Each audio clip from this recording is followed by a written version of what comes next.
That's the wrong screen. Good afternoon, good afternoon, good afternoon. Welcome in to another Titan Talk. OB23 balance notes review is on the table.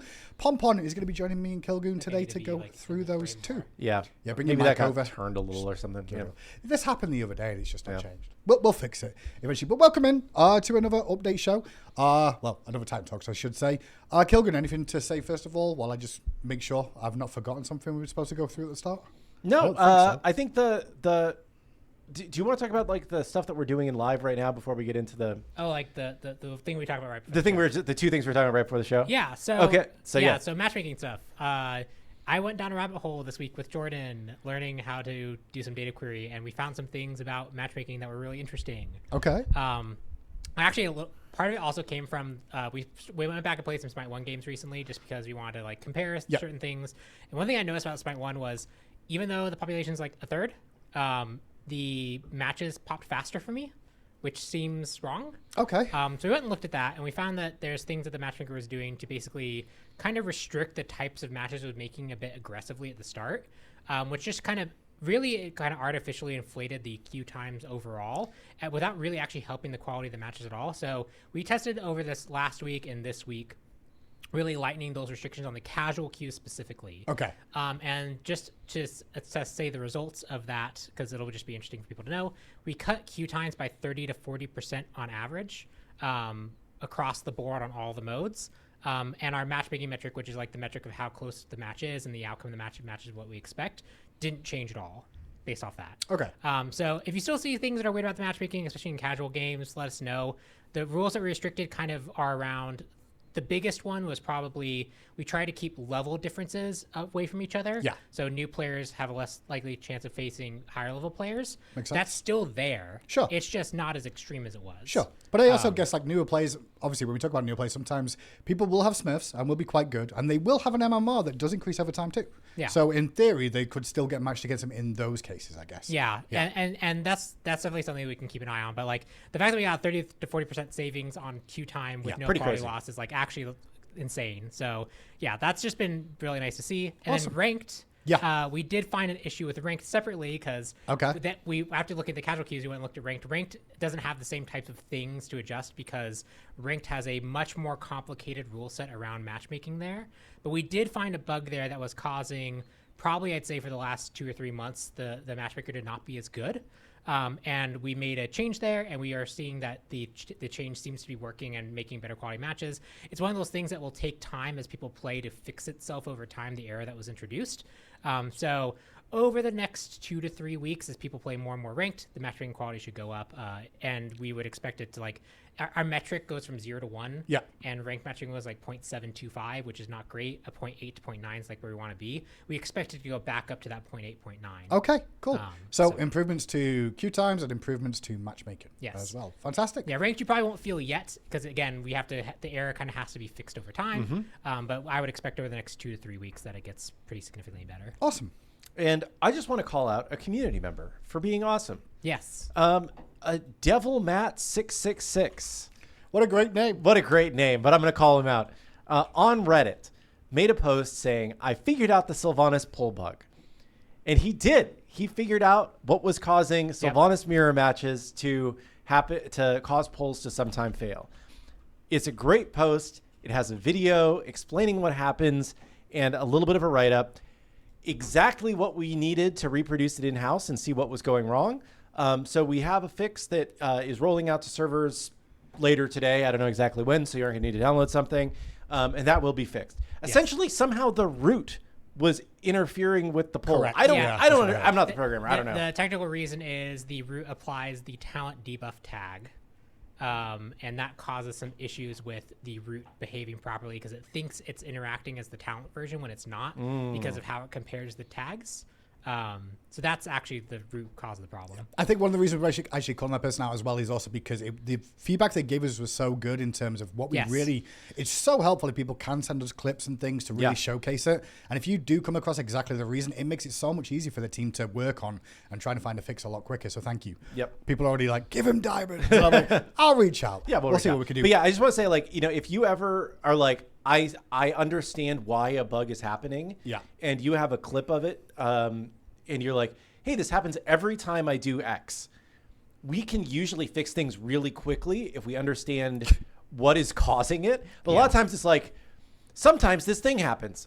And it's like, that sucks. We'll investigate it. But sometimes like... It takes a while. Yeah, we can, Kabir can spend like all day on a thing, trying different things to getting it to reproduce. And it just doesn't do it consistently. So then it's like hard to figure out how do we fix it. So if you ever find a root cause, please, just make a post and we'll definitely see it and we'll take a look. So thank you. Always trying. Also, bug report. We have a whole Slack thread. Smite2.com/bugs. Yes. Smite2.com/bugs. Anyway. In game as well. We should get on with the stuff. We have a lot to talk about. I just wanted to call that out. So thank you. Do want to mention real quick as well, we do have just started today a new art competition for Yulefest, Artful Tidings. Shout outs to the art community alongside Smite Prime that are going to be hosting this on their website from now on as more of a community platform where people can submit their artwork, send in the opportunities, and the community votes on these. We will review these on a Late and Titan Talk just before Christmas is the target for this. And for those interested, I'll just give you a quick showcase of what the site looks like. So this is where you'll go, submit your art. It's nice and easy. And just a couple of examples there. There you go. That's my amazing attempt just to showcase it works. Why are we running the competition? We found. We've already found the winner. I wanted to win this one because, to be honest, getting diamonds these days is rough times for me. So yeah, just thought I'd showcase that a little bit, and we're excited to be working with both Smite Prime and the art community. So make sure you check that out. That's great. Okay, back to where we're up to next. Do we want to go in game first of all and showcase what you want me to talk about real quick? Yeah, we can showcase these couple things real quick, and then we can get into more balance. Why you're loading? Because people are going to lose their minds. Yes, ready. Anchor got nerfed. Anchor did get nerfed before OB. Yeah. Before it's even released, it has had some changes, but we'll get to those. Okay, so first one is this one. So yeah, this is another new player UI feature that's going to be in this patch. This will not be on for... it has some reset because you're in practice. Okay, I know. But basically, like, it does change. If you are a new player, you will get this message. It is more so for ranged characters. People playing ranged characters do not understand that ranged attacks have a range limit. Why am I not hitting? And they stand far away, and they're like, "What the f? I'm not hitting this person." But they sometimes don't even realize it. So for new players, there's something now that says like out of range, and it flashes a few times. And then if you still don't go in range, then it says move closer. This is in, I don't believe this is going to be turned on for existing players by default. So however, if it is, you can just go to your UI and turn it off. That's the thing. It's in the settings. Yeah. It's UI HUD show out of range. So you can turn this off. This is not a thing that matters to anybody in this chat, but I just want to talk about it because it's another nice new player feature that should help people understand. You're close to doing it, but you're not doing it. Yep. And somebody's saying, I can't see the notification. Please make it bigger. It actually starts smaller, and as you continue to do it, it gets bigger. I was testing just before we went live with this, just to make sure it was working in the platform I was on. Yeah. So it's a just another little helpful new player thing, especially for ranged characters, because the number of times that we have watched, like if we conducted a playtest back in the day or whatever, and like there's somebody who's never played the game before and they're like playing Neath in the tutorial and they're like standing here and the minions here and they're like click, click, click. And they're like, I don't know what I'm doing wrong here. I should be hitting this person. So hopefully that's another little thing. And the other one we're just going to showcase real quick before we actually get into the notes is also regarding some changes to the lobby regarding being able to see badges of teammates and on your friends list too. Yeah, so in the custom match lobbies and on your friends list, you will now see the avatar that your team members have equipped. Or not team members, just friends and whoever else. I would say I'd show you the friends list, but I don't have any friends on this client. I don't have any friends in general. So yeah, we won't be able to see that. But you'll be able to see it when you get in your own games. Yeah, so small but nice. Yeah, okay. And now let's talk about the thing people actually want to talk about, which is all the balance. Let's go. Everything. Okay. Here we go. We're going to start things off with a couple of... I guess we're going to start right from the top here, because I did include the Conquest changes just for a quick recap. Yes. I know we went over these on Wednesday, but I do think it's worthwhile just to review these as well. So Conquest, first of all, the Pathfinder, the speed yellow buff no longer provides health and mana on jungle monsters slain. This has been moved to the jungle starters and fixed an issue where this would only remove item protection. Yep. Also, kill formula changes. Obviously, we guys can read through all this, but Too long to read, Pon? Do you have one? Or do I just need to read this out? The TLDR is if you are really far ahead and die, you aren't worth as much to the person who killed you. If you are really far behind and someone kills you, you're worth a little bit more now. We're just trying to bring those to be even. We still like the fact that those exist because if you kill someone way higher level than you should be rewarded for it. It was just too extreme. And as a kind of compensation for that, we're also lowering the base XP reward so that you can't start a snowball that early because, like, it's also not as skillful, like, to get, like, 2 kills at the start of the game. You happen to get the double kill when you gank duo, and you happen to hit level 5, and you immediately go to mid, and you kill them because you have your ultimate and they don't yet. And then, like, now you can also just freely invade because you're level 6 now. Like, that type of lead isn't also something we should reward as much because, it's good, but it's, like, it's snowballing in a way that we don't want to. For context, Smite 1 is 50. Okay. So we are still rewarding that type of play more than we would in Smite 1. However, it's just been toned down a little bit more. Awesome. So that's the kill formula stuff. Obviously, just a quick recap on your screen there. Decrease XP. Because we did talk about that on Wednesday. So. Did we not? We did. We did, yeah. So we're not going to spend too much time on it. Sure. Then God respawns as well. We did have a little look at the respawns in the game. We're going to be seeing the decreased respawn duration per level from 3 seconds to 2.5. Decreased respawn overtime threshold from 30 minutes to 20 minutes. From playtests that I've witnessed today, I fed almost intentionally today, just as a heads up in a playtest. It feels really quick that I'm back in the lane feeding again. So, you know, it's good in the early game. Later on, you will still feel that longer respawn time start to kick in. Yeah, and to compensate for that, we also increased the base teleporter time so that, like, if you are in that situation, you're not just constantly going back to lane. Yep. I do want to point out before anyone in chat mentions that I did win that game, even though I did. Yeah, you did. Just you're about the only person who died on your team. So. Yep. 0 and 9 support, but we're like 20. Base teleporters. We've been making some adjustments to the base teleporters too. This was mentioned earlier. We're going to increase the cooldown from 210 to 240, but using a base teleporter before the match starts now applies a reduced cooldown to 10 seconds, it should say, not of 10 seconds, which means you can use it early in the game, maybe get some aggressive wards down, group up for a team fight, rotate around the map, go back to base, and then TP back to lane real quick.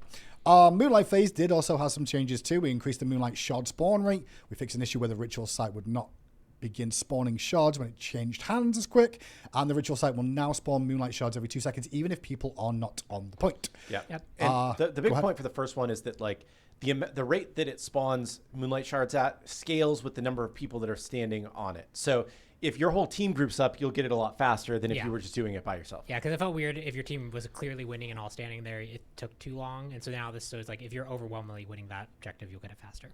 Lane minion millions of minions. Basically, quality of life adjustments for these. We've had a little look back at some examples from Smite 1, as well as made some adjustments for this as well. Some animations, you'll see some changes there. Formations and spacing should be a little bit better. Adjusted combat formation spread. The movement speed, we've lowered the minion acceleration values overall. Targeting, slightly decreased melee and ranged minion attack ranges. And then there's also a couple of notes that were already in the game, but weren't documented in the last one, which was Season 1 parody of hostility of the target minions. So basically just be a little bit more hostile towards gods, a little bit longer in time, and also reduce which minions target other minions. And then we actually get onto the new stuff that we should go through today, hopefully, which is minions should just feel better though. TLDR. Yeah, grouping them, like, especially like when I play the solo lane, grouping them feels more correct now. Yeah, in a lot of ways. Some abilities that in Smite 1 I felt like you could easily hit the whole wave, and in Smite 2 you could not. Now, once again, it feels like I can, you know, maybe not easily. You still have to line it up, right? But it's like more consistently hit the whole wave, the way I would expect to. So the next one up is Assault. Yeah. Now, this is basically changes towards respawns within the game mode. Basically just in line with what we're doing in Conquest, it seems. Trying to make sure this is more, I guess, interesting, but also valuable in Assault terms. Yeah, and it's also like in Assault, like you do often, especially like even really early, feel like dying is a pretty big penalty. You're just going to lose a tower if you do. And so, like, sometimes you actually want to die so you can go by and have some more fun, but you feel like you shouldn't. Like, we want just like there to be a bit more chaos and you to feel like you can actually play a bit more aggressively in the early game. But we still scale the time so that the game ends about the same time it normally should. So this is just early game speed up. And then, you can just teleport back to lane quicker because we think that's just going to be more fun for Assault players. So we discussed this with Ambassadors a few times. Yeah. And, like, this is kind of where we settled. But can't talk. That's okay. What would be good numbers? Too long to read on that, really. Faster respawns, quicker back to the action a little bit more. That's the main goals of that one. Arena has also seen a small increase in ticket count. We did lower it down a little bit, but we've now raised it back up a little bit more just to compensate, I guess. Yeah, we're just like fine tuning what the timing should be. This should put it really, really where we want it. And then next up, as you can see, we've got moving on towards items. And the first thing we're going to start with is some of the consumable items in the game. Health potions, health chalice, and multi-potions appear to all be having shifts as well. Seems that they're going to have a lower healing amount per second, I believe. Yes. However, the duration of these are all increasing to match to 22 seconds. Yeah, and I think roughly the goal is to keep them similar. Maybe they're a tad higher in healing overall, but they just won't burst you up in health as much. Gotcha. Which we just saw them. They were influencing, especially early game fights, too heavily. Yeah. They're really there for the sustain in between waves and like a little bit during the fights, but they were able to like really sustain you in the middle of the fight, and that was just, I think, too much power there. It was kind of crazy the amount of healing that you got out of potions. Yeah. I mean, like not the amount, but just like the speed at which you could recover from something. Also, Elixir of Strength, the next one, is seeing a nerf in Strength and Intelligence. Now has a duration of 360 seconds, which is 6 minutes. It'll last for 6 minutes and can no longer stack. No more stacking elixirs. No They do survive through death still, Pon, just to confirm for the people that might panic. I don't think I removed that tag. Okay. If that's in PTS or anything, just give us a heads up and we'll probably... That's classed as a bug then, is what we'll say if that is there. So you will keep these, but it is a 6 minute duration. Now, what's the reason for this, Pon? So they were there to really help accelerate the end of the game and make sure the game ended. They were really originally meant to be a band-aid that we would eventually go and spend more time on kind of figuring out late game stuff. We figured out some of that already, but like we know we still have more room to go there. But we think it's causing too many problems as a band-aid to just leave there. Okay. So we think it's going to be a better state to be like, yeah, maybe games can go 50 minutes now because you can't quite get enough oomph to end the game. But we think that the overall like feel of like tanks when you are in like a really good slugfest match where it's going to like 35-40, that still feels pretty good. It's causing too much disruption at that point, and we think that that's a bigger negative than just ripping this out now. We still want to find some other ways for gold to be valuable late game in interesting ways. Cool. We just don't want to stick with the Band-Aid. Makes sense. So it's still going to be valuable in the late game, but just not stacking. Yep. See how that goes. Next up, Agility Relic is seeing a nerf. We're going to be increasing the cooldown from 10 to 20 seconds. Yep.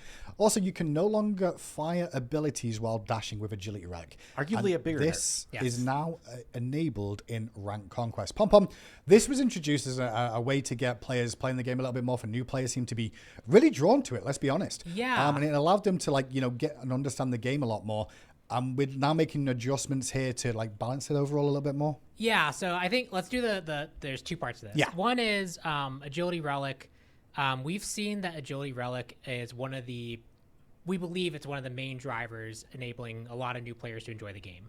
It's a relic that feels good to press on a relatively low cooldown. It also teaches you to use the button and use it more frequently, where you have more opportunity to actually get the muscle memory for that. And we've seen that of the things that we've done over Smite's lifetime, the patch where this was introduced, and we think again it's a contributor to it, is the single biggest thing we've ever done for new player retention by far. Yeah. Even in Smite 1, I think a lot of the things we tried in Smite 1, it was not even remotely as close. So when we stick to our guns in Agility Relic, know that's where we're coming from. That we think that that's a pretty big improvement. We think that it's also important for those players when they leave the quick play experience and go out of that relic is still available for them, and as a balance of the fact that you're foregoing things like beads, you're foregoing things like Aegis, you're foregoing any of the other options that you could. Yeah. And even pre this nerf, win rate was not and so exceptional. Right, and so even in casual Conquest, where this has been enabled for quite some time, we've seen that the play rate of it has stabilized out. Even though people have discovered new tech with it, we're not seeing a crazy rise in it. And it's about the same win rate as every other relic, because generally actually relics don't impact your win rate too much overall. Most of them are pretty close. Wait, so not buying beads on getting choosing between having one is important. Okay. Yeah, having one's very important. Sure. But which one you the get? difference between beads versus Aegis, at the end of the day, a lot of your item and your character matter actually more, because it's a tool everyone has, so That's therefore fair. it kind of self-balances. It's well within what everyone else is doing. This is a significant nerf on top of that, so we expect it to actually become kind of a bad relic. Yeah. But that's also okay, because again, it's a tool to help players feel like they have this thing, in the same way that in Smite 1, meditation was helpful for new players because they just had a button they could hit when they were in danger, because timing Aegis is a lot actually harder and more demanding for new players than anything else. They'll eventually learn that there's some games where I do need a beads and Aegis instead. We think that this bounce point is going to be a lot better for it. And as such, it's a tool that is in the game. It should be available in all parts of the game.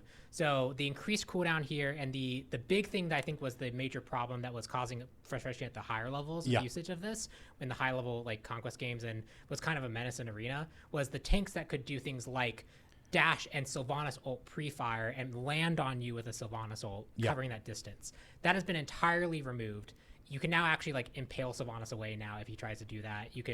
It doesn't like just happen instantaneously for you. You were trying to do that to me today with Ymir. I was, yeah. Yeah, and I was able to react. Oh, no. Yeah, right. So like, this has tempered the relic a lot, and we think that it's worth being in ranked.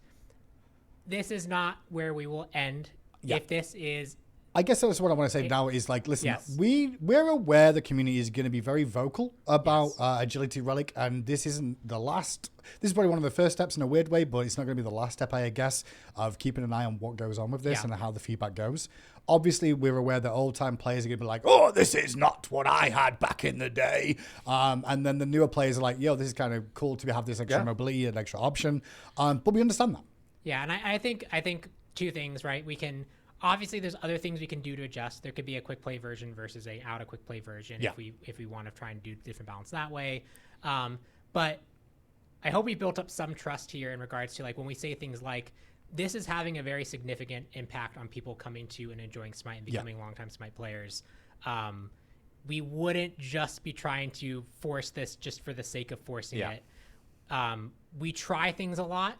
And when something sticks, we like, okay, cool, this is good to have. This is probably one of the things that has stuck the hardest that we've ever tried. So just when you're giving feedback on this, just know that that's kind of where we're coming from on our side. And we think that we've done pretty significant nerfs that it shouldn't disrupt the competitive play too much, but it'll still be a cool tool for people who want to use it.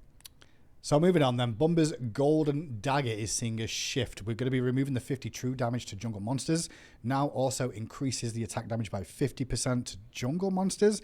Increased bonus damage cleave from 15% to 20%. And new on jungle monster slain, health heal of 10% of the slain monster's health at 40 mana. This is obviously to go in line with the speed buff changes. Yes, I think we can actually go through these really fast because they all basically are the same. We removed that like just free damage you got on your basic attack from all of them. That just no longer exists. We compensated for that by just making the effect better. So Cleave on Bumba's Golden Dagger is just better. Cudgel actually does like an AoE hit to everyone, and it does like significantly more damage to jungle monsters now. So that's really how you're actually doing the damage to your jungle monsters rather than just free attack damage that it was doing before. All the upgrades lost their structure bonus, so now it's only jungle and jungle bosses, no more structure bonuses. Okay. And then Bumba's Cudgel got a slight buff, and Hammer got an on-kill effect to match Golden Spear having an on-kill effect, which is Golden Spear gives strength and intelligence 10%. Hammer gives 10 CDR now. Okay, I can just switch to them if you want. So real quick, Golden Dagger, we already mentioned that one. Golden Spear, however, 75 true damage to jungle monster bosses. Now also increases attack damage by 50% to jungle monsters and bosses, increase bonus damage cleave 15 to 20%, and remove the 50% damage to structures. Bumba's Cudgel has the shift, increase max health 50 to 75, removes attack damage 50 true damage to jungle monsters, increase buff attack true damage 10 to 15, now also increases attack damage by 50% to jungle monsters, now deals bonus damage in a 1.92 meter radius of the target, increase the buff attack true damage against jungle monsters 10 to 90, and on jungle monsters slain, health heal 10% of the slain monster's health. Bumba's shift is the one that Pom was just mentioning there. Remove the true damage once again. Now also increases damage by 50% to jungle monsters and bosses. Remove the 50 damage to structures and increased the buffed attack true damage against jungle monsters. Now also deals bonus damage in an area around you, and on jungle monster and boss slain 10% cooldown rate for 30 seconds. Whew. Next up, Sanguish Lash rework. I didn't even know about this one. Yeah, I got reworked. Tell me more. This was one of the ones that was, it had two problems. One, I think there's valid criticism that items sometimes get too complex. Yeah, chat, this is not all of Sanguine Lash's description. Yeah, this is not all of Sanguine Lash's description. This is the page break. That's why I waited, okay, before I show that. Some items do have too many moving pieces. And I think an example of like a thing that has too many moving pieces is where like, it's not just like it's long text, because that's one thing, but like, I do X thing and then Y thing and then Z thing that are unrelated to each other. So like, I know people are saying for like stitching anchor, oh, this is another long tooltip thing, but it's really when I deal damage, I apply a debuff and the debuff does some stuff. Yeah. Same one was like, I tick in a way that also reduces the cooldown of a thing that does something completely differently that has multiple charges. Like that's a type of, I think, not focused item. Okay. Another one that we'll get to here is Reaper. Reaper also got reworked. So Sanguine Lash got reworked to be much more focused. It's now focused on that tick aura, and the active effect is it makes the tick aura better. So 2800 to 2650, increase the strength from 25 to 35, decrease the lifesteal from 7.5 to 5%, Removed ticks lower the cooldown of the active effect. Removed current on use. The new on use gain 5% lifesteal and decrease tick rate for every 0.33 seconds for 4 seconds. Decrease the cooldown of this item as well from 100 seconds to 40 seconds, and also decrease the charges from 3 to 1. Oh, I didn't mention the second problem with this. Yeah, you have 3 charges, and sometimes you can just walk on someone and burst them down. And there's not the counterplay. Okay. Right? That's the other part. And it's not, again, unlike someone in chat phrased my thing, it's not that people can't read. It's that items should probably be more focused in their intent of what they do. People don't read. Not necessarily can't read is what I will say. It was really funny. We actually were playing a game last night, and both me and another person were like looking for a specific type of dice because the picture showed a D6, but the top above it said D12, and we needed a D12 dice. Right. And both of us spent like a solid 10 minutes looking for a D6 dice. Because it said D12. But it's a D12. Gotcha. Because the picture was a D6. The picture was a D6. Yeah, I don't read. Interesting. Next up, Lifebinder, another shift coming for this one as well. Decrease the base damage from 110 to 60, increase the per level damage from 5 to 8, decrease the base healing from 110 to 60, increase per level healing 5 to 8, and increase the intelligence from 50 to 60, and fix an issue where Lifebinder was dealing more damage. It now matches the listed damage. Pond, this feels like, overall damage early game down. Yeah, so damage early game down significantly. Okay. Yes. The swing that it also causes down significantly. It was previously it's like a 220 health swing. Yeah. It's now down to 120. Okay, and it scales to basically just a little better than it was before. Okay. And because if we just did that, that would be such a significant nerf to the item. We also compensate with a little bit of intelligence here. This is to address a particular problem that we were getting reports of kind of these range support healers, dual lanes. You just rush Lifebinder and get so much immense pressure from that. So this is part one of a nerf to that. And then I think each of those range supports also got a slight nerf as well. A set getting more, we'll get there. But that's part of this. Mm-hmm. Again, this is probably overall a nerf to the item at the end of the day because you're just losing that early pressure, which is what was most valuable about it. But it's much more reasonable over the course of the rest of the game now. Next up then is Devour's Gauntlets. This is also seen a shift, decreasing the lifesteal per stack.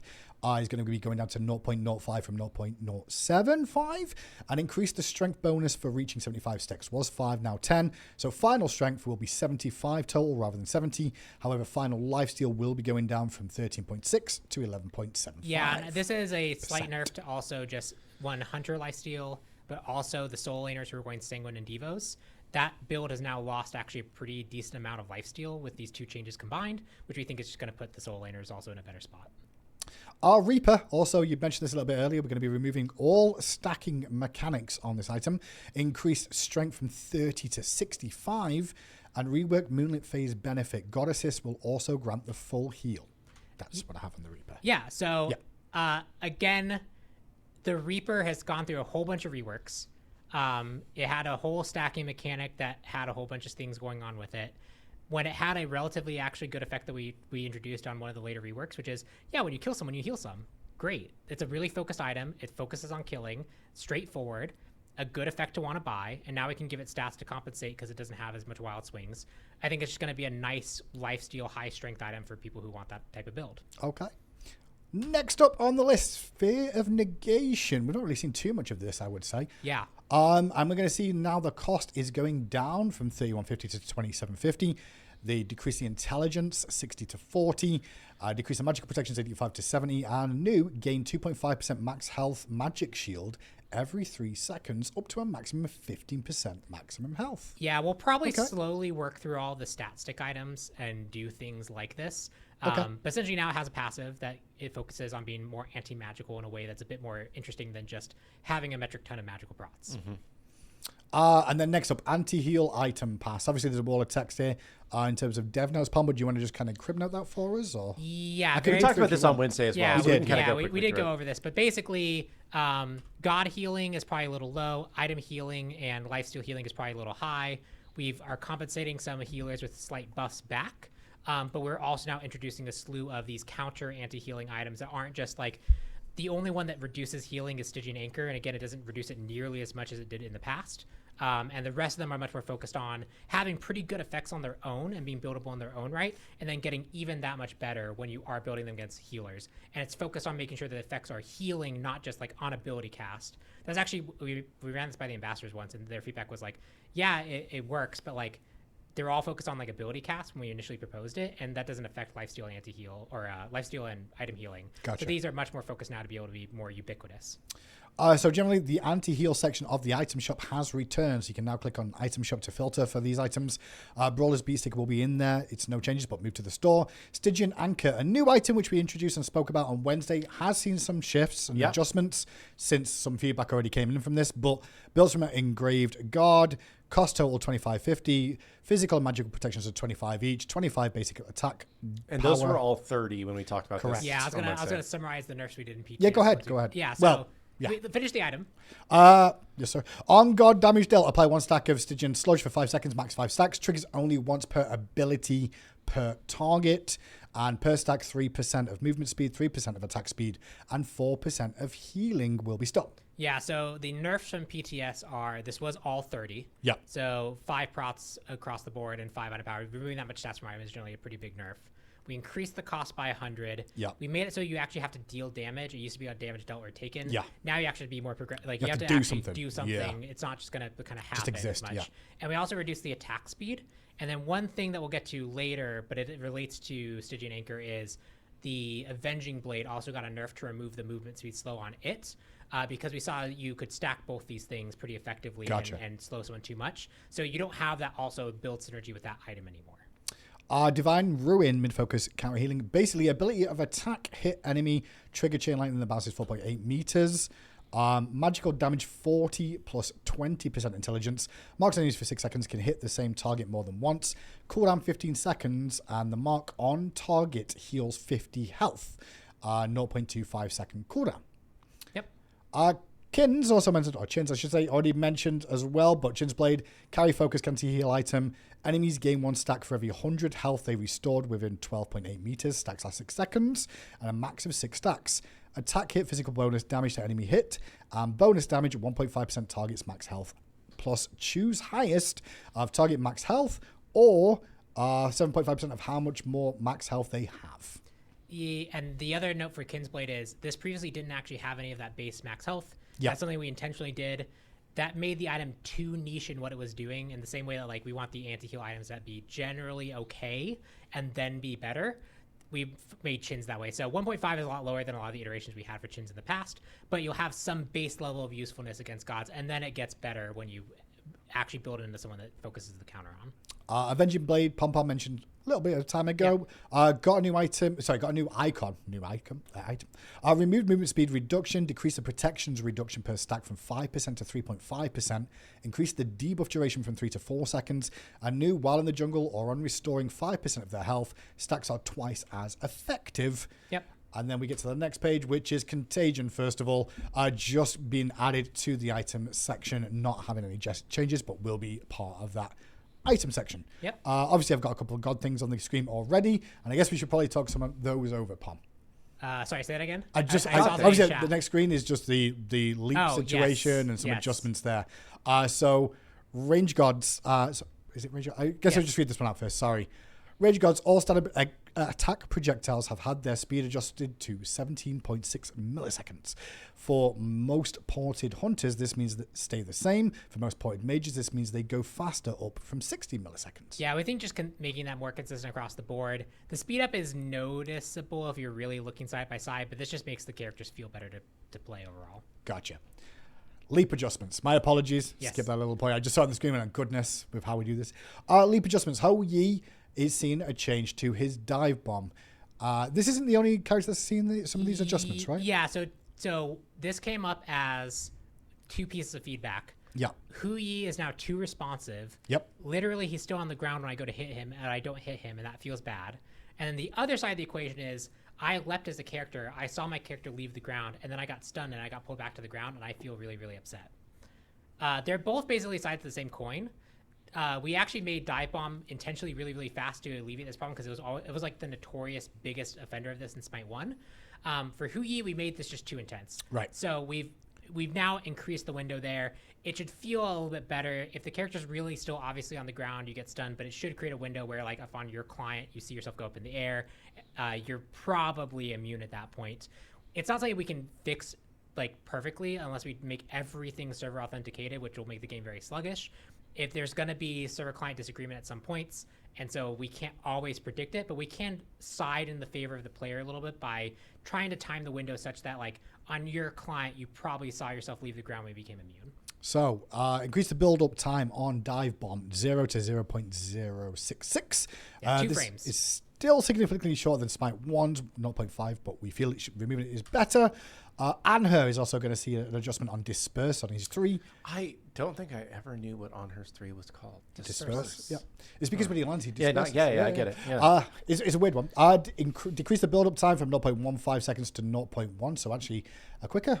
Yeah, so in Honor's case, right, you sometimes saw yourself leave the ground and then you get pulled back down. Yeah. So the idea here is that I went and looked at the montage, and I went and looked at the frame that you left the ground, and I basically tried to subtract about 2 server ticks worth of time off that, and that's the number we landed on, because a good connection is generally 2 server ticks worth of time. It can sometimes be 1 server tick worth of time. Yeah. So this should be roughly, on your client, you probably see yourself leave the ground when you become immune now. That's the case for all of these. Yeah, I was going to say, so Too Long to Read, Hoyi kind of adjusted to be like a little bit more in line with the other ones. Yes. And Anher Neath are seeing a bit of a speed up. Almost. Yeah, they're seeing a speed up so that if on your client you look like you left the ground, you're good to go. Okay. Carly as well, Nimble Strike, is going to be seeing the same thing, a bit of a speedier jump. Yeah, and if there's other jumps that end up feeling similarly, I can take the same look and pass. There's like 1 or 2 that were also listed, but they didn't have as nearly the same. Like these ones were like clearly fell within that window of time. You can see how much time I ended up taking off of them. So okay. Next up on the list is healers. We're having a look at healers once again. Pod, it looks like I've just a quick glance. Looks like a bit of an increase to these. Yeah. So this is just again because we added anti-heal items. We think God healing is just a tad weak right now on a few specific healers. We wanted to compensate, buff them back a little bit from the anti-heal pass. Specific healers, what you said. Specific healers. So Aphrodite, Guan Yu, and Ra, and especially Ra aspect. So Aphrodite Lovebirds will go from 10 to 18, now 10 to 22. Conviction on Guan Yu will heal from 45 to 125, and now be 45 to 145. So both of those later on in the game as you level up these abilities. Conviction from the aspect as well, 6 to 26 will now be 7 to 31.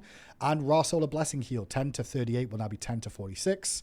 An aspect of thermopathy, searing Thermotherapy. pain. Is it Thermotherapy? Sorry, thermopathy. I didn't see. For some reason, I didn't read part of that right. I'm an idiot. Who can? Increase heal, 150 to 550 and 160 to 600 will be the new line. Range supports, Pom-Pom. We mentioned these earlier. That's what's on the screen now. You said there was going to be some adjustments to some of these not necessarily sustaining, but range supports in general. Yeah, the general theme for all of these is because they're ranged, they're also good at poking. They're good at early pressure. We want to basically bring down their early damage a hair, let them scale up to about the same value, or compensate the mage style of play for them. So like Baron's a good example. Yeah. The base damage got brought down on Vivid Gaze overall, but we actually increased the double hit damage window. So you can double hit part of the wave, but not the whole wave. Your overall clear will go down. But when you double hit, especially the scaling is now going to be more amplified, so Mage Baron players should feel more oomph in the double hit. Gotcha. Right. So the parts where you hit with the double hit do more damage, but overall you'll see less if you're just going to hit part. Yes. Decrease the base damage then from 85 to 330 will now be 70 to 290, and the double hit will go from 25% to 35%. Yamoja going to see the bouncing bubbles decreased base damage 65 to 225 will now be 56 to 224, and decrease the small base damage from 28 to 112. The Moonstrike will also see a decreased outer damage from 4140 will now be 3150. Yes. An aspect of Downpour, the bouncing bubbles, increase big bubble intelligence, scaling from 50% to 60%, and increase the small bubble intelligence scaling from 25% to 30%. Yep. Mage, aspect, Umoja, basically kind of getting buffs to compensate for the nerfs, and then just base Umoja. Early game going down, but it should scale to roughly the same number it did before, or even a little bit higher in some cases.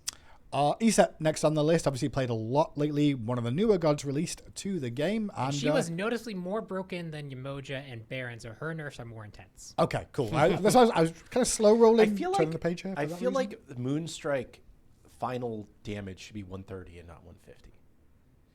Just looking at because it goes up 30 every time. Yeah, 30, 60, 90, 120, 150. Oh, I'm doing the math wrong. Okay, yeah, we're good. Sorry. Do you remember that there's like a clip of someone like talking about like time spent on like one of the parking meters? Yes. And he really confidently says the math. I'm trying to read on this monitor. No, I understand. I It's just also see Friday. I just see Kilgoon trying to get Yamoja nerfed a little. No, bit. I was like, because it is more damage at the end. At the end, but it's less at the beginning. So. Moving on to ESET then, here's a little look. Funeral Rites, the passive, fix an issue where the god decoys were providing stacks. Spirit Ball, the second ability, increased the cooldown. This was flat 10 seconds, is now going to scale down to 10 seconds at max rank. It will start at 14 seconds. An aspect of the Life Warden attack that decreased the protection scaling bonus from 8% to 6%. And Wing Gust, we're going to see a decreased base damage on Wing Gust while in aspect from 45 to 125 will now be 40 to 120. And new, if the first hit of a projectile is a minion, you only gain 50% healing. You gain an additional 50% if that same projectile hits an enemy god. So aiming at a wave doesn't really heal you as much, but if you are, trying to hit a god with this and do hit a god with this, you will see an increased heal. Yeah, and this batch is kind of like our initial anti-heal stuff that we talked about, which was like the ease of healing. Yeah. It was actually just healing too much for how easy it was to trigger. You could just cast your 3, you don't even have to hit anything, and then you hit anything with your 1, and you actually provide your team a lot of healing.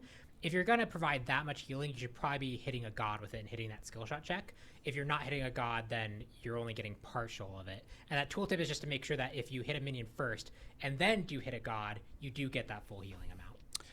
And then I believe we're onto general balance now for the rest of it. I don't know about the order. Obviously, we've been all over the place with these gods too. But all these notes will be available come Tuesday as part of the update as well. I'll try and get these released available for the people that are really interested on social a little bit. A note for also why the patch is this way. This is what I meant by this patch ended up kind of exploding. Yeah. Because what we ended up doing was having a topic. And then we okay, well, let's figure out what we want to do to address this topic. And we ended up just with 6 different topics. Leaps, healing, new items, adjustments to minions and experience gains. So general Agni aspect is going to be seen as shift. The combustion passive, we've removed the base damage per ability rank 30 to 150. Increased the base damage from 0 to 10, increased the per level damage from 0 to 10, and decreased stack multiplier 1.2 to 2, 1 to 2. This also means at a single stack, the damage matches the tooltip. Previously, it was impossible to see the tooltip value, and level 1 damage 36 to 20, level 20 damage 180 to 210. Very brief TLDR. Yeah, give me a TLDR on that one. This now scales over the course of the game better. Okay. So late game Agni is actually probably a little bit stronger than what it was before. Yep. But Agni had a quirk with how this worked before, which was the combustion when it consumed all the stacks on the aspect was based off the rank of the ability that consumed it. Right. And because you could spike up your flame wave really quickly, you could do it's the Lifebinder problem. Sure. You just could spike up the early game so hard and just immediately execute someone in the laning phase. That kicks off a snowball that makes them really, really oppressive to deal with. This is now just a base plus per level, so it scales evenly with the game. It also means that you can reasonably proc it with your ultimate now and not feel bad about it, because that was actually a trap. If it's especially level 7, 8, 9, that was a really bad time to use your ult to proc the combustion. Okay. And so now it's actually just more generically, it makes it more straightforward. It fixes a really early spike problem. He's now better over the course of the game. It should just be a better place for him. Okay. Next up is one of the additional reasons you were really on the show, because you weren't available for Wednesday, but we went over the Aladdin soft rework. Where do we start on this one, Palm? I mean, there's a lot of changes that went through. These were already released. A lot of people have discussed already. Yeah, let's not read through it again. Available. No, I don't. But I don't really want to. But I will if we need to. But these are all available. How has feedback been so far from people that you've seen test it out on the PTS, and how the community in general have received this? Yeah. So it's obviously anytime we do a major change to how a character functions, there's gonna be some people who are sad that a certain playstyle is gone or there's a part that's missing. Again, when we try and do these changes, it's because we have a really good reason behind it. Aladdin is the least popular god in the game. Actually, there was a thread where someone I think summarized my argument really, really well. He's the least popular god in the entire game. And by popular, we mean just not played, right? No one plays it. I guess the thing is people I love Aladdin, but nobody plays it. And people are well, he's always banned in ranked. That's why I don't play him. This is not just talking about ranked. This means across all game modes. All game modes. And the other game modes far outweigh ranked matches. So the impact of him being banned a lot in ranked is very small on his overall play rate. And it's not that unpopular gods are necessarily bad. He's just an order above unpopular, because we've had to nerf him so many times because of his top level play that it's basically untenable for anyone else. Yeah. He's also the lowest win rate in all those modes. And he's one of the highest win rates in ranked because he's at the highest levels of ranked. Highest levels of ranked. If you are literally not in the top 5 lobbies launching at any given time, you are losing with Aladdin. If you are in those top 5, you could probably actually play Aladdin and do well.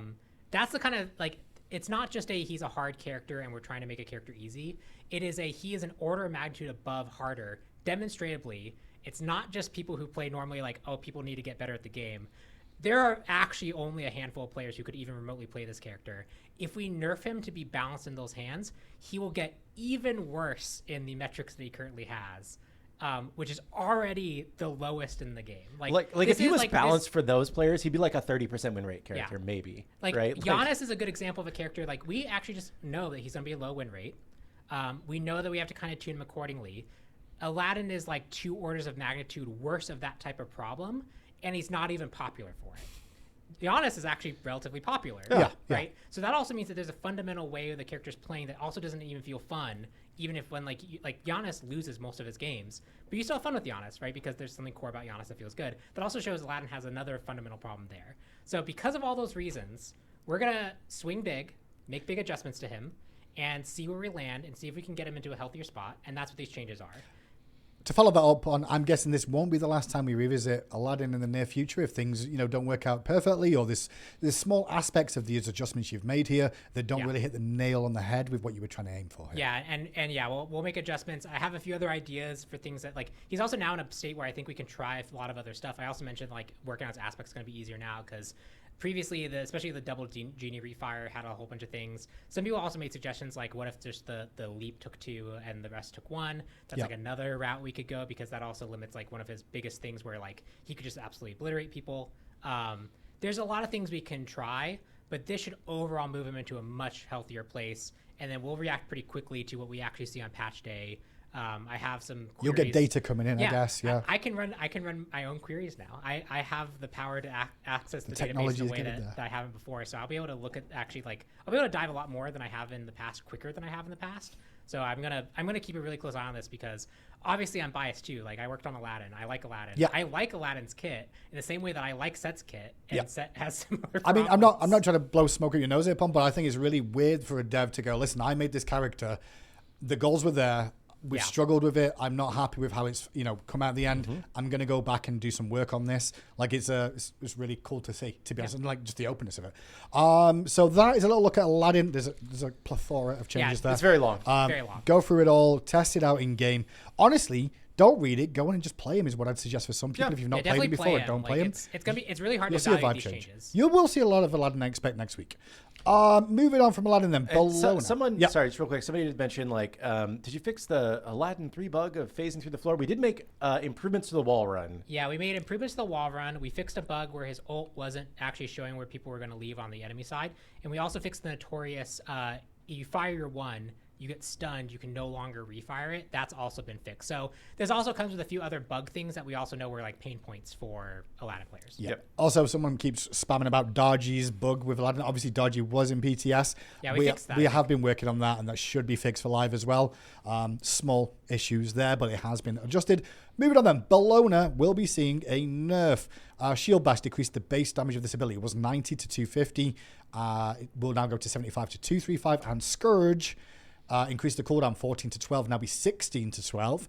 Decreased the disarm duration as well. It was 1.5 to 1.9, will be now 1.25 to 1.85. So overall, slight change at the max rank, a bit of a change more. Yeah, she was running solo lane in a lot of ways, and this should just kind of temper that, especially the early cooldown increases and the decrease of the disarm duration will help a lot there. Kernanos as well will be seeing a buff. Bramble Blast. Increased base damage 65 to 205 will be 65 to 245, so late game extra damage there on the 2. And the Wild Hunt new will now apply your current season effects to the enemy hit. Interesting. Yeah, just nice more synergy to the to Kernanos. Gives more power there. You can apply AoE pen. Yeah. You can do AoE damage. Didn't see you that can one heal comes. a whole bunch. Okay. Yeah, it's cool. And then last but not least, on this update note for today for the balance review for OB23, Osiris aspect nerf, aspect of the fragmented. We fixed an issue with the passive where this was granting a charge every 3 seconds passively rather than the listed 4 seconds. And sickle strike, we've decreased the protection from item scaling to from 20% to 15%. Yeah, he was throwing too many ones, and when he was bruiser build, he was still a little bit too good at throwing ones. This should just temper both sides of that. Awesome.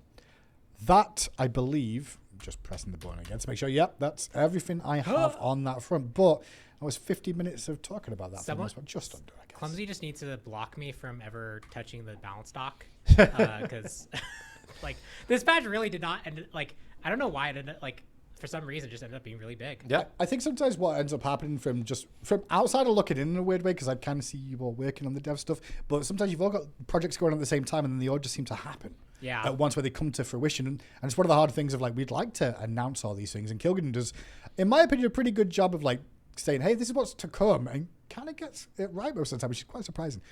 Because it's just so difficult to kind of... It's tough to project. Yeah, to project it perfectly. And it's like sometimes people are like, yeah, I'm definitely doing this for this patch. And I'm like, there's no way this is getting done for this patch. You know, but it's worth them working on the thing because it's an important thing and we want to get it done. For sure. But then sometimes it's like multiple departments have their big things all drop on the same patch and you end up with a big one. So it's good. I think that, I don't know, like I said, I think that we're making good progress. I think that the game's getting better. And I'm curious to see how people feel about this really big update on Tuesday. Day by day, week by week. We have time for questions. We will take some in chat. I expect there'll be a lot of questions. We will try and get through as many as we can. If you have them, start throwing them in chat right now. The link for these... Setsuna Fairy, I just got here. So is Aphrodite broken and buffed? Aphrodite heal is buffed. We did it. But not broken. Not broken, just buffed. Someone mentioned any plans for Yorm nerf. He's actually was not really on our radar at the start of OB23, but he's become more like noticeable there.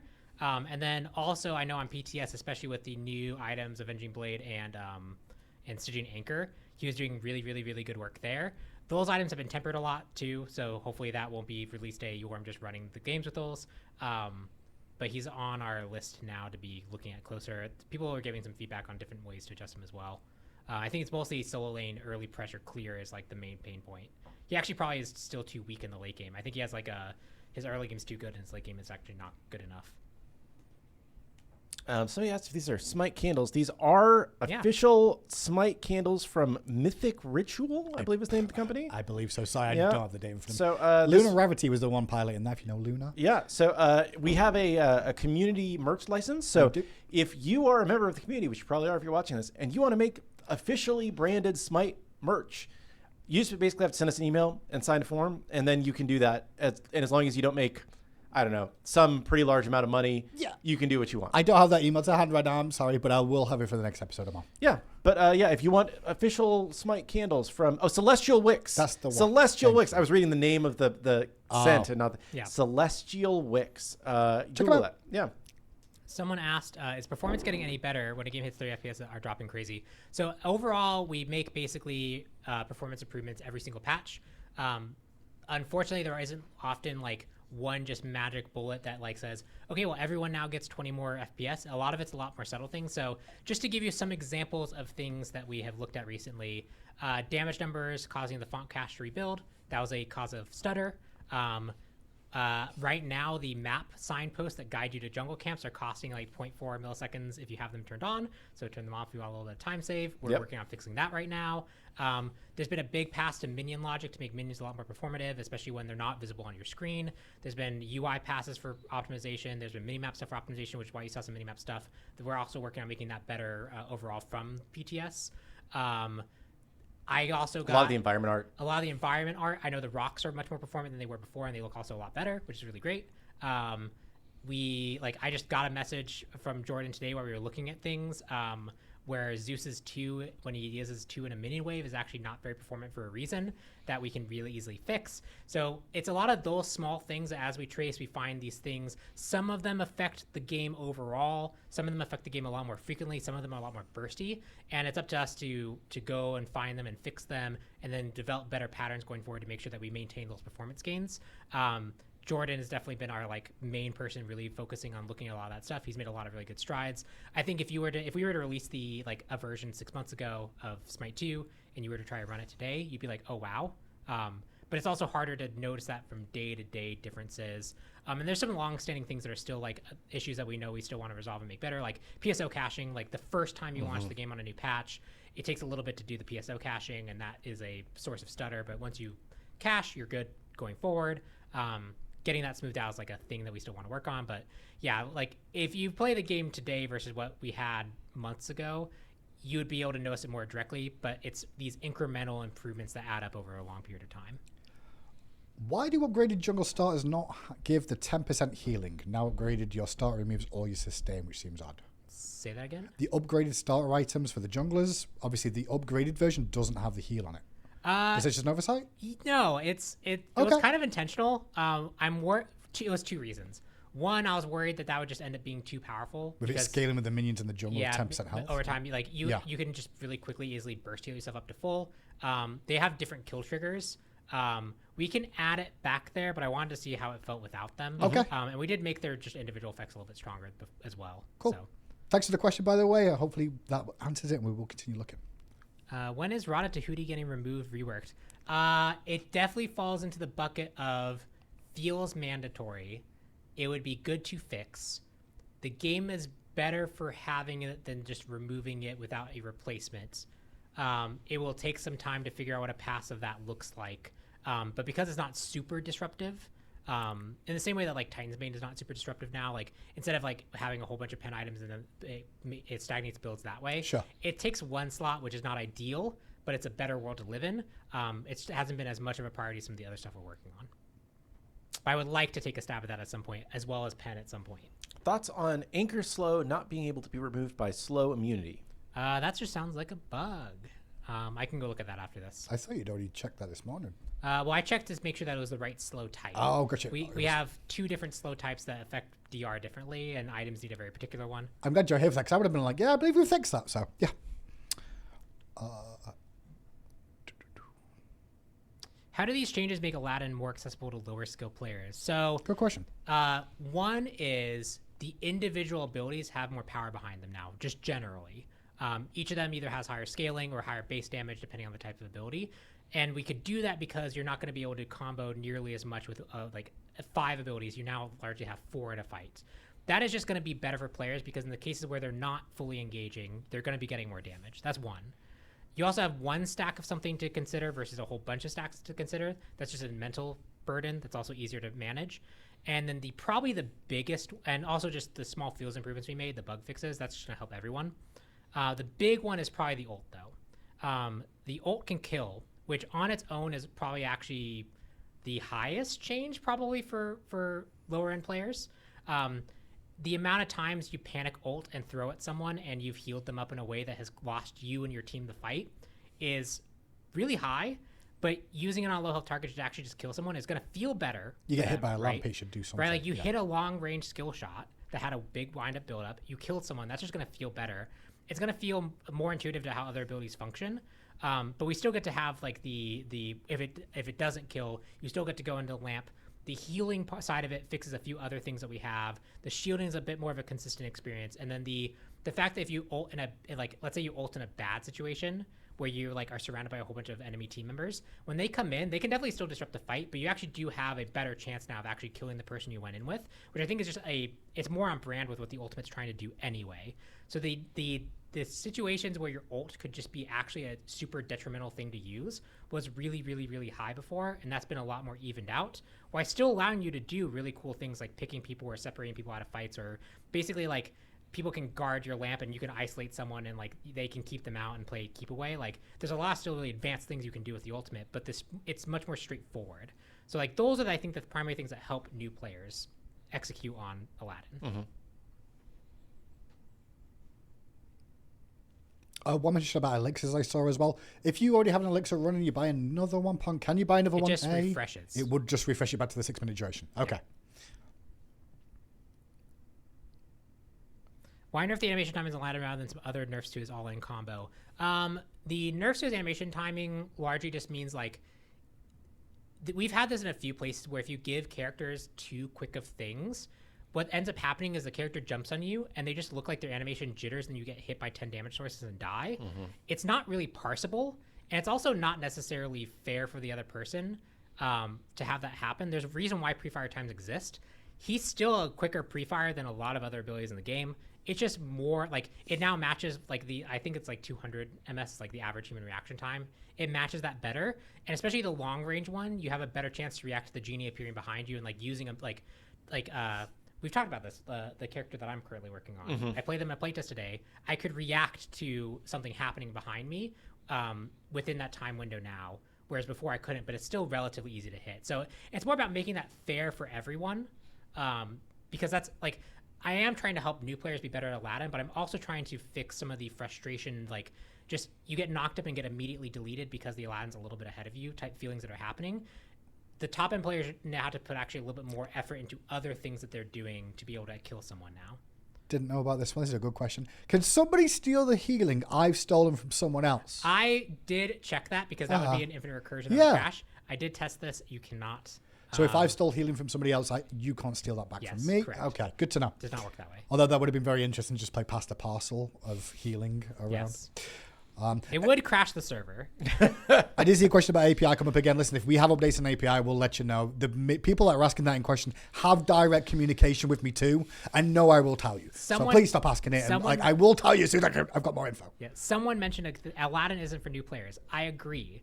The goal is not to make Aladdin good for new players. Sure. I think of Aladdin the way that I've tuned him and how I imagine him. If he launches with a 50% win rate for new players, he is so wildly overtuned, we'll know instantaneously because he'll have like a 70% win rate in ranked. The goal is not to make him a middle of the pack character. He's going to generally be more difficult as an assassin that needs to kind of go in, and his ultimate does require a lot of like game knowledge to execute well. The goal is just to make it so that the extremes that he's currently at match extremes that we kind of already know, like Uller and Giannis. It's 2:01. Oh. I do think it's time for us to do one more question, which is technically 3 or 5. But, it's been a long show today. For people asking about the update notes, official notes will be out on Tuesday alongside the release of the game. I will share these around the community sources that we have so they can look over them as well. But obviously on the VOD, you can go back through and pause at any time to reviews. And this will also go up on YouTube later today. So. We have not done an Alani check in a very long time because I haven't been drinking Alani recently. Alani, yeah. But we got a new stock of Winter Wonderland Alani. I'm not sure what the flavor is supposed to be. I think maybe it's like cranberry. That would make sense. It's not my favorite of the Alani flavors, I'll say. I bet if you go to their site, it'll probably tell you what it's probably. But yeah, I just have a monster. What god are you working on, Pon? Newt. We talked about that, yeah? Dun, dun, dun. Yeah, we talked about that. Yeah, we did. He linked it like it's you were here when plum and cranberry. Chat says cranberry. Yeah. Yeah, I'm working on Newt. I guess I guess it's because when you mentioned about the playtest today, you were playing Newt today. Yeah. We can say that. Yeah. I ran it down against him. It was interesting. Yeah, I was able to react to most things, but I do think I made the pre-fire on the 3 a little bit too long. I don't think it quite matches right. But yeah, it was actually a pretty good test for her, and I have the aspect a lot more locked down, and I have her +1s a lot more locked down. We'll talk about that later. Yep. Does that count as my question? Sure, that can count as your question. And I will answer another Newt question. Why Newt over... This person says Ishtar. But really, when you're asking that, you're saying, why Newt over any other god, right? Because everybody has their pet god that they want the most, right? I think for us, Newt is an interesting character to add to the roster for a couple of reasons. One of them is that she was the last character in SMITE 1, so a lot of people didn't get to experience her for very, very long. So I think she'll feel more like a new character to a lot of players. I think also she is just from like a beloved character standpoint, she's pretty well liked despite being new in the roster because of the Lore Lady connection, because of the Geb connection. And I think that she does also offer a slightly unique hunter play style that we don't exactly have right now. And it just seemed like she fit the spot well in terms of our resources available for both modeling and programming and design. It just was a good fit on a lot of fronts in terms of we thought it was a cool character, new to a lot of people, fits the resource bucket that we have available. And, you know, we're releasing new gods every 2-ish weeks despite our holiday break. So there'll be more characters coming soon. Well, I think that's it for today's Titan Talk. Thank you all for tuning in. The PTS should be available all weekend, as per usual. Jump in custom games, give it a try. Send any bugs you find, smite2.com/bugs to us, so we can try and get them all ready for the update on Tuesday. Additionally, you find issues in your current games, send it to smite2.com/bugs, and we'll look to take care of those too. Any final thoughts from you two before I say goodbye? No, this is just a really fun patch to work on. It ended up being a really big one. Also because the lighting changes, like a lot of things actually landed on, like this should have been kind of like a closer to like our like seasonal beat, but like, it actually just kind of ended up being a patch. I mean, it's winter, it's cool, seasonal beat, I guess, in a weird way. We're starting a new event. You know, there's a lot of stuff going on. Yulefest in there, advent calendars and stuff too. Thank you all so much for tuning in. We'll catch you all on Tuesday if we don't see you beforehand. I guess Monday you'll be here for Titan Talk. I will be here. I don't know what we're going to talk about, but we'll figure something out. Yeah, I'm sure there's going to be something left over after all this patch. But thanks so much, everyone, for tuning in. Look after yourselves, and we'll see you all on the battleground. Goodbye.